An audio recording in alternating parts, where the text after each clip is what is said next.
Welcome back to the Daily English Studio podcast. I'm your host, and today we're going deep into a topic that every English learner thinks about. How long does it really take to speak fluent English? Not the sugar-coated version, not the marketing gimmicks, just the honest truth. If you've ever found yourself wondering, why is this taking me so long? Or am I doing this right? This episode is for you. You might be expecting a simple answer like 1 year or 3 months, but as you'll hear today, fluency is far more complex, far more personal, and yes, far more achievable than you think once you understand the real journey. So, let's get comfortable, slow down, and talk about what fluency really means. Let's begin with the word itself. Fluency. What does it actually mean? To some people, fluency is being able to speak like a native. For others, it means being able to travel and talk to locals. And for many learners, it just means not panicking when someone speaks to you in English. But fluency isn't just about perfect grammar or an impressive vocabulary. At its core, fluency is ease. It's being able to communicate ideas without struggling too much. You might still make mistakes. You might search for words, but you can keep the conversation going. And that's a powerful thing.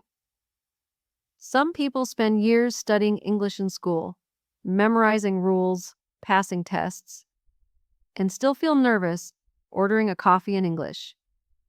Meanwhile, others with far less formal knowledge speak with confidence because they've trained their brain to think and respond in real time. So how long does it take to get there? That's where the numbers come in. According to language research, particularly from institutions like the U.S. Foreign Service Institute, it takes about 600 to 750 hours of study to reach a conversational working fluency in English. That's if your native language is similar. If it's very different from English, like Japanese or Korean, it could take more than 1,000 hours. Now, if you're doing an hour of practice a day, 5 days a week, that adds up to about 250 hours per year. At that rate, you're looking at about 2 to 3 years to really feel fluent. But here's the catch. Most learners don't use their time efficiently. They might be passive learners, watching videos with subtitles in their own language or reading grammar rules but never speaking out loud. So that 2-year path could stretch into 5 or never happen at all.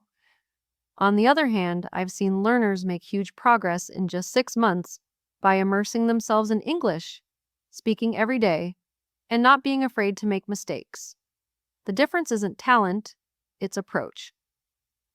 What speeds up fluency or slows it down depends on so many things. Your native language plays a big role. If your language is close to English in structure and vocabulary, you'll probably pick it up faster. If it's far apart, expect a longer learning curve, especially with pronunciation and grammar. Your environment matters too. Are you surrounded by English? Do you use it at work or with friends? Or is English just a subject you study alone in your room? Daily exposure makes a huge difference. Even 5 minutes of real interactive use, like speaking or responding to a podcast, can build more fluency than hours of silent study. And then there's your mindset. Learners who constantly worry about making mistakes tend to stay stuck. Meanwhile, those who embrace the mess, who say, I don't care if I sound silly, they fly. Fear's a bigger barrier than grammar, so don't just track your months or years of study. Start noticing your actual hours of speaking, listening, and thinking in English. That's where real progress lives. Now here's something we don't talk about enough. Why so many people don't become fluent. It's not because they're lazy or incapable. It's because they fall into what I call the English illusion. They think they're learning because they're watching Netflix in English or scrolling through English Instagram posts. But if they're not actively using the language, speaking, writing, thinking, the brain doesn't truly learn. I've seen learners who have studied for 10 years but freeze up in real conversation. Not because they don't know enough, but because they've never trained themselves to speak under pressure. Language is a physical skill, like dancing or playing an instrument. You don't get fluent by watching others do it. You get fluent by doing it badly over and over until it gets smoother. Let me share a few stories. A woman from Poland once told me she had studied English in school for over a decade, but when she moved to London, she could barely order food. She started doing one simple thing every day, speaking to herself in English in the mirror, describing her outfit, telling herself what she was about to do. After 3 months of this daily habit, her fluency exploded. There was another learner from Brazil who loved TV shows. He watched Friends over and over with Portuguese subtitles. 3 years passed, and still no confidence. Then he made a switch.